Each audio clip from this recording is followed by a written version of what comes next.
السلام علیکم ویورز، میں ہوں محمد کبیر اور آپ دیکھ رہی ہیں سعودی انفو۔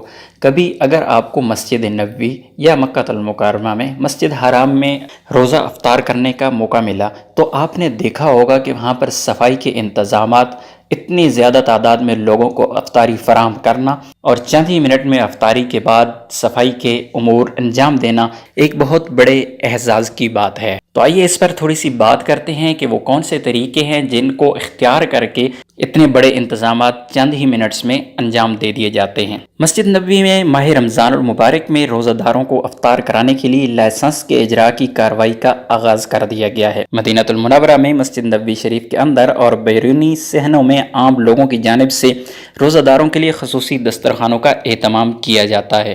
مسجد نبوی شریف میں دسترخوان کے لیے منظور شدہ قواعد کے تحت لوگوں کو اجازت دی جاتی ہے، جس کے لیے انتظامیہ نے درخواستوں کی وصولی کا آغاز کر دیا ہے۔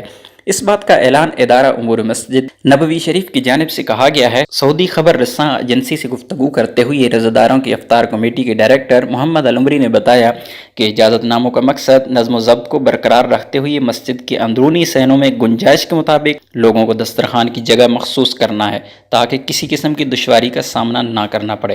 کمیٹی کی جانب سے افطاری کرنے والے مقرر قواعد کی پابندی کریں، جس کا بنیادی مقصد اسراف سے بچنا ہے اور مسجد نبوی شریف میں صفائی کا خیال رکھنا ہے۔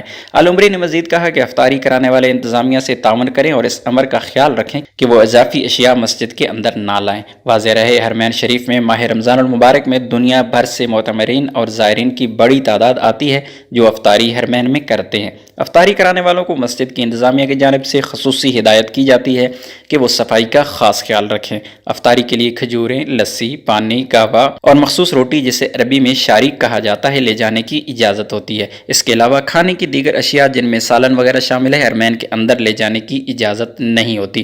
یہی وجہ ہے کہ مسجد الحرام میں اور مسجد النبوی میں اتنے بڑے پیمانے پر افطاری کے انتظامات ہوتے ہیں اور چند ہی منٹ میں جتنا بھی کوڑا کرکٹ ہوتا ہے اسے ٹھکانے لگا دیا جاتا ہے۔